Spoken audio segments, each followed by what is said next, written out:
Precios de las carnes en la provincia de Buenos Aires. Para eso estamos en comunicación con Isaac Rupnik. Él es el director del Instituto de Investigación Social, Económica y Política Ciudadana. Buenos días, Isaac. Ezequiel García y Beto Bucecchi los saludamos. Buen día, buen día. ¿Qué tal? ¿Cómo está? Bien, bien, muy bien. Bueno, en la jornada de ayer hemos leído un comunicado donde ustedes, al analizar la canasta básica del mes de junio, ven que la carne aumentó un 81,53%. ¿Es así? En el último año, sí, en los últimos 12 meses, de junio del año pasado a junio de este año, sí, aumentó en esa proporción. Aumentó en lo que va de este año, o sea, es una tendencia que viene manteniéndose justamente desde mitad del año pasado. O sea, si uno lo analiza por semestre, en el primer semestre de este año está en el orden del 40%, un poquito más del 40%. Con lo cual claramente es una situación que se viene generando y se viene acelerando en realidad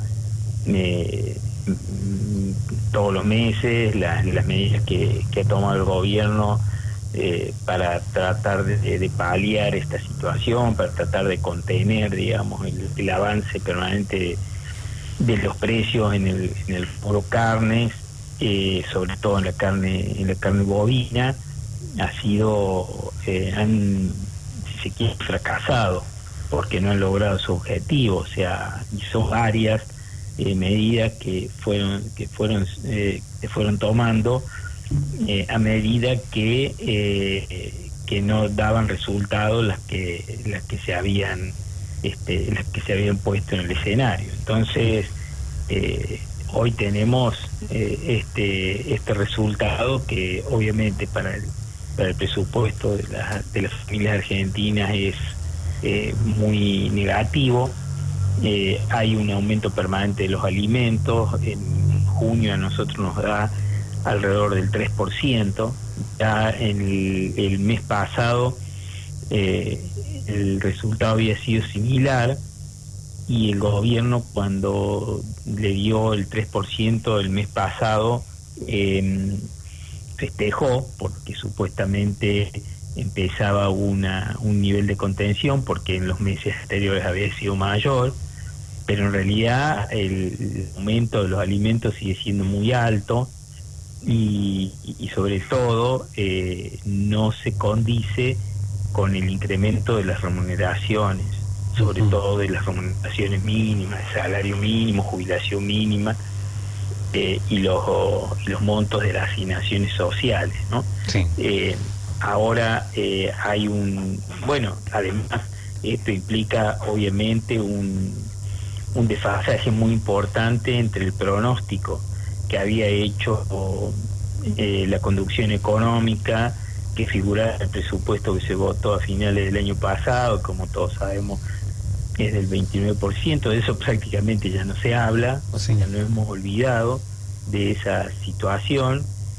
Y entonces ahora desde las instancias oficiales se promueve la apertura de las paritarias, para que los aumentos salariales que al principio a principio de año, durante el primer trimestre, se habían acordado en alrededor del 30-35%, ahora en nuevos acuerdos el aumento está en el orden del 45%.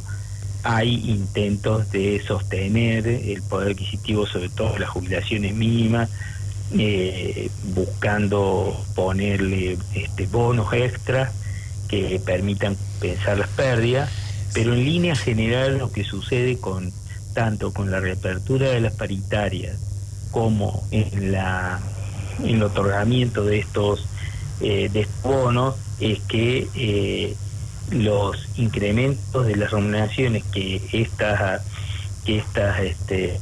orientaciones implican, que estas medidas implican, llegan por detrás del aumento inflacionario. Sí, aún no se conocen los datos oficiales publicados por el Instituto Nacional de Estadísticas y Censos, pero ¿hay un estimativo de la inflación del mes de julio?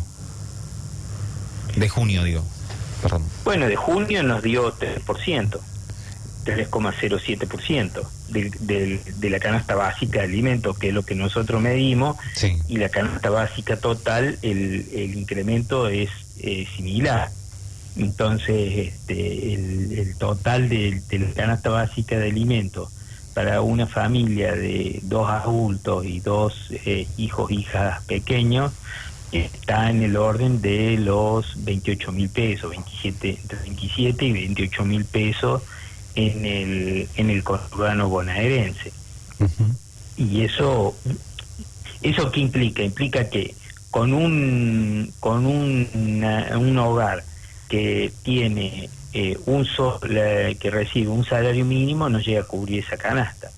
Y si consideramos la canasta básica total, que está cerca de los 60.000 pesos, si en el hogar, la canasta básica total, como sabemos, abarca un universo más amplio que el de la canasta de alimentos, o sea, abarca la canasta de alimentos y todos los productos indispensables para poder vivir durante 30 días, que implica, digamos, el consumo de energía, el consumo digamos, el pago de las tarifas del hogar, implica educación, salud, vestimenta, bueno, el transporte para ir y volver al trabajo, o sea, los gastos mínimos indispensables para poder vivir adecuadamente. Las familias que tienen ese recurso, que alcanzan ese recurso para cubrir la canasta básica total, no son consideradas pobres, y las que no lo tienen, las que no llegan a eso, están por debajo de la línea de pobreza. Bueno, en un hogar donde tienen la posibilidad, la suerte de cobrar de trabajar los 2 adultos del hogar y ganar con, digamos, un salario mínimo cada uno, no llegan a cubrir la canasta básica de total, pobreza. Claro. Entonces, digamos, sucede algo que viene dándose en nuestro país hace bastante tiempo, que el hecho de tener trabajo no implica no implica dejar de ser pobre. O sea, vos podés tener trabajo, podés tener incluso un salario en blanco. Pasa mucho con determinados niveles de los empleos públicos, que ganan un sueldo en blanco, que le hacen descuentos, que incluso tienen la posibilidad a lo mejor de tener hasta, digamos, un obra social, pero están por debajo de la línea de pobreza, porque claro, los sueldos que ganan no alcanzan a cubrir la canasta. Beto. No, buenos días, ¿cómo le va? No, yo quería saber cuál es la representación que la institución que usted tiene ostenta. ¿A quién representan ustedes?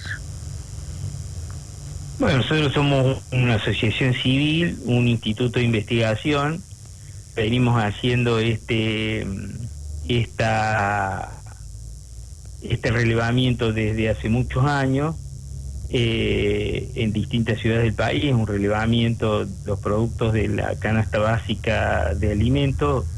En el caso del conurbano bonaerense lo venimos haciendo desde hace 10 años y estamos asociados a movimientos sociales con los que trabajamos desde hace mucho, y desde el inicio de este gobierno, cuando convocó a la conformación de la mesa contra el hambre, fuimos convocados ahí se conformó también un observatorio de las políticas públicas que busca monitorear el efecto de las políticas públicas para resolver la problemática del hambre en nuestro país desde una perspectiva que no sea exclusivamente la del Estado, y ahí estamos también trabajando y contribuyendo con estas investigaciones como el índice barrial de precios y otras que tienen que ver con la situación de malnutrición de jóvenes y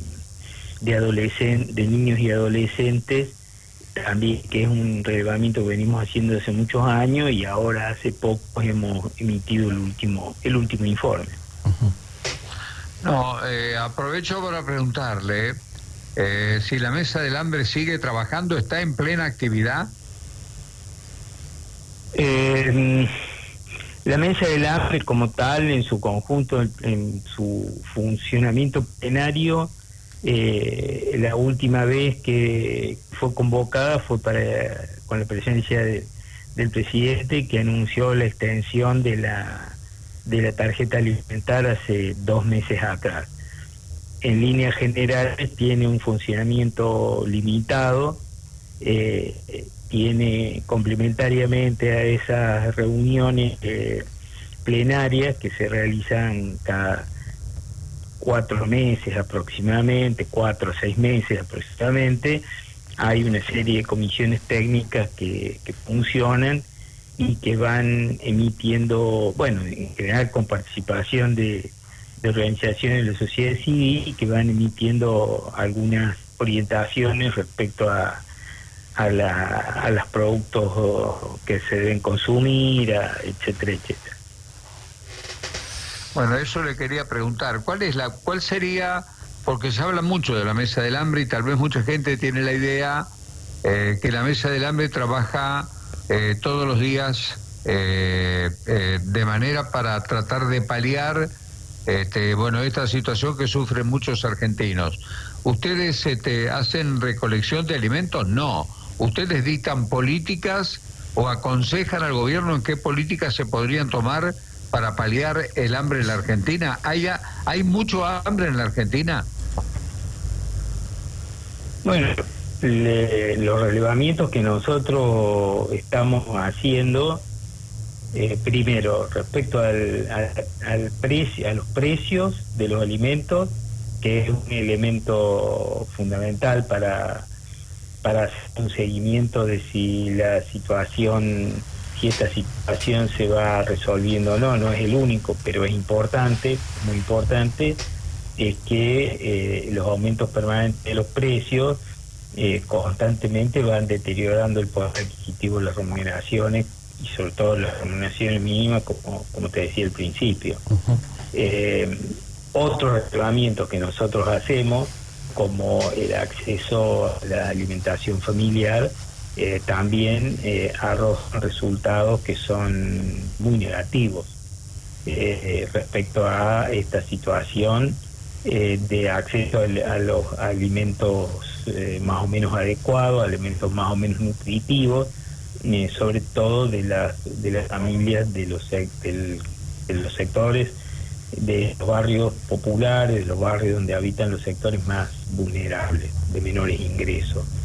Y el relevamiento que nosotros hacemos sobre la malnutrición infantil y adolescente también continúan arrojando resultados muy negativos, con situaciones como la malnutrición entre esos sectores abarca siempre a porciones de esa población por encima del 40%, ¿no? Hablando de niños y adolescentes de 0 a 18 años, que es donde nosotros hacemos... Le hago una pregunta final. ¿Qué proponen ustedes para tratar de bajar la inflación? ¿Qué sería el flagelo que de alguna manera castiga a toda la población?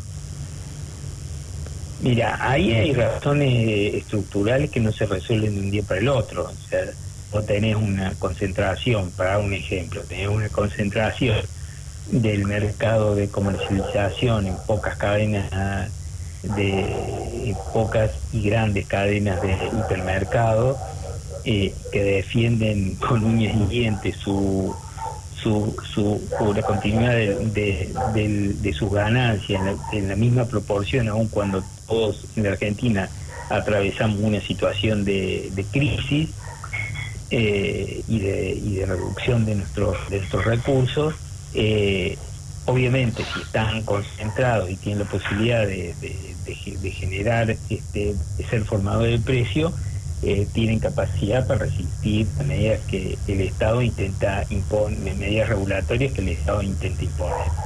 Entonces ahí hay digamos, medidas que hay que tomar y que van al mediano plazo. Ahora, en lo urgente, en lo indispensable, en lo necesario, nosotros venimos proponiendo hace tiempo el congelamiento transitorio de los 57 productos de la canasta básica. 57 productos, no estamos hablando de 57 productos que son alimentos. No estamos proponiendo que se congelen los precios de la economía, ni que vayamos a inflación cero. Estamos proponiendo 57 productos de la canasta básica para proteger el presupuesto y la alimentación de la familia. Bueno, esto cuando estamos planteando, todo el tiempo nos dicen, no, estas son medidas que ya fracasaron. Ahora, la medida de dejar, la orientación de dejar todo al funcionamiento del mercado, o de tomar medidas que se muestran efectivas, bueno, así va, digamos. La inflación en los últimos 3 años no va al 50% cada año. Y esto en una situación... ¿De qué manera afecta el gasto excesivo del Estado en el proceso inflacionario? El gasto excesivo del Estado en el proceso inflacionario. Bueno, lo que pasa es que el gasto del Estado está destinado a distintos segmentos. Entonces, el gasto excesivo del Estado, que yo creo que no es excesivo, destinado a resolver las situaciones de hambre o a resolver las situaciones de sectores que están muy atravesando situaciones muy negativas, no me parece excesivo. Y el gasto que se destinó a resolver las situaciones que generó en la pandemia y que implicó una ampliación del presupuesto del Estado, no me pareció excesivo. Otros gastos que están destinados a subsidio de las empresas, a alimentar circuitos especulativos del poder financiero para que no produzcan golpes de mercado, corridas cambiarias, sí me parecen que son excesivos. Entonces habría que analizar rubro por rubro y ahí en todo caso discutir qué es lo que hay que reducir y en otros rubros me parece que hay que incluso ampliar en educación, en salud, quizás también en seguridad. Son gastos que quizás haya que ampliar. Señor, muchísimas gracias, muy amable, muy gentil por su atención. No, muchísimas gracias a ustedes por llamar y siempre estoy a disposición. Muchísimas gracias, Isaac. Hasta luego. Hasta luego. Bueno, si hablábamos un poco de la economía y las medidas inflacionarias.